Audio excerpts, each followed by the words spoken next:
Welcome to Markets Now. I'm Michelle Rook along with Mark Schultz, North Star Commodity. Well, we had a mostly lower day except for parts of the wheat complex as well as the hog market. And Mark, let's talk about the grain trade. There was a lot of choppy back and forth action during this session, and I would assume a lot of that just some scoring up ahead of the WASDE report tomorrow. Yeah, I think overall the WASI report, and keep in mind the funds have been buying on this market here over the last 3 to 4 days, trying to put a little bit premium back into it. There is some concern about the crop in South America, mainly Argentina.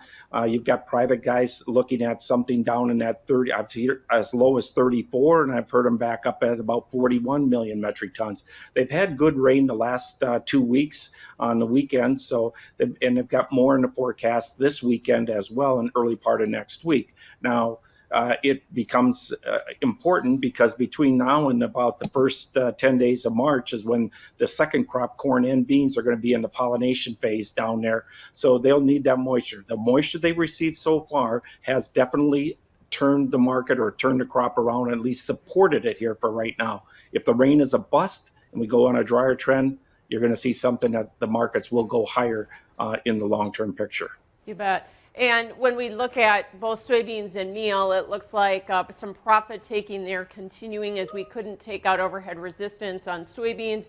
But in the case of the meal, just kind of unwinding those meal oil spreads too, right?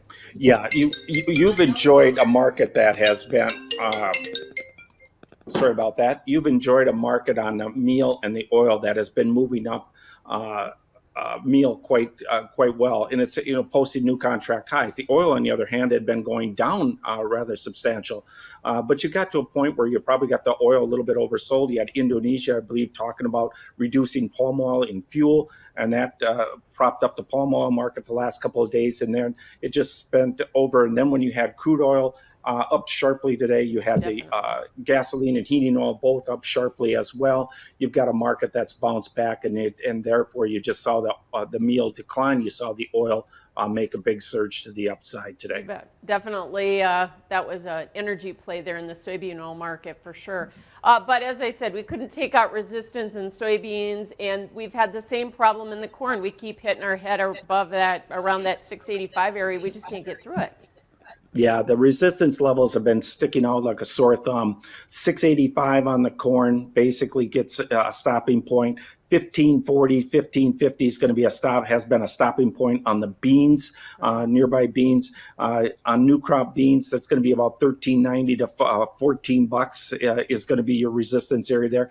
And watch your Kansas City wheat. Now that's creeping up a little bit more as well, but that's going to have major resistance now at $9. You take out 9, then we can start talking about some technical action that looks a little bit more encouraging versus just what appears to be right now a sideways trading range. So KC, we tried to test $9 and get above it last week as well, and had a tough time with it. And then it seems like we get a lot of this interclass spread unwinding. And other than that, there's not a lot going on in this wheat market.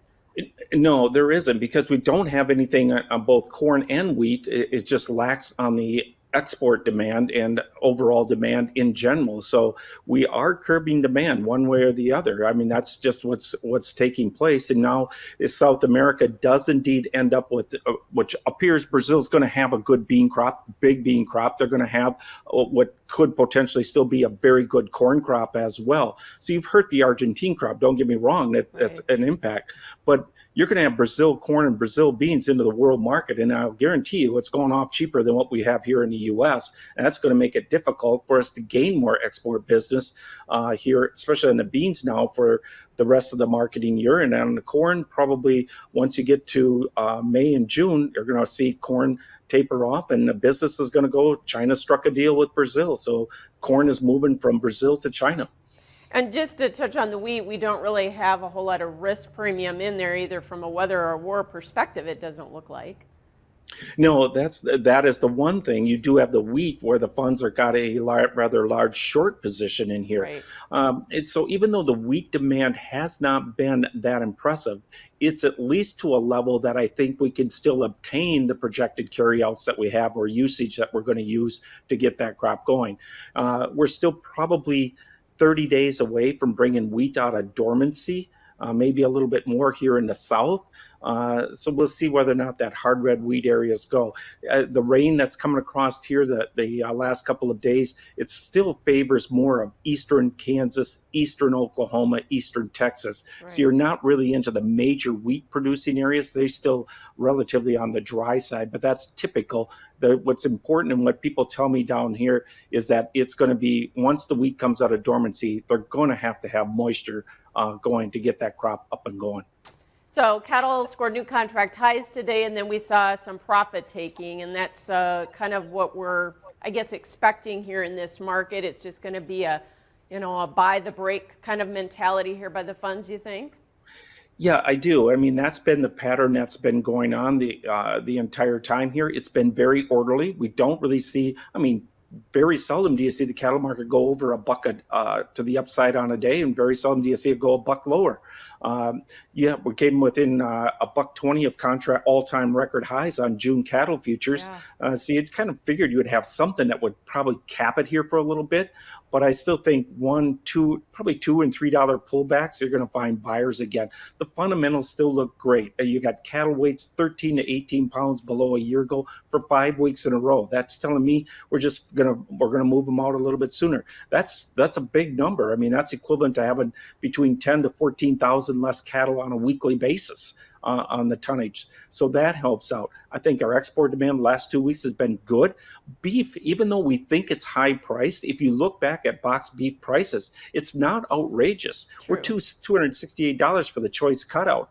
We peaked in $475, I believe, on May 12th in 2020. So there is still room to go up on box beef prices Right. in here. And like I say, it's an orderly market, and I still maintain you'll peak when the market gets much more volatile. That has not happened yet. That's true. Hogs, just some short covering today, you think? Well, I think for the in this one, obviously we're overdone to the here, and it's been a pretty big sell-off. Um, Cash is still a problem here. It's got to Okay. start seeing some movement. And we've had in the last 4 weeks, Michelle, hog slaughter has been up significantly compared to a year ago. I mean, True. where all the hogs came, I know we probably backed them up off the Christmas holiday period because we had the storms and the shortened kill weeks.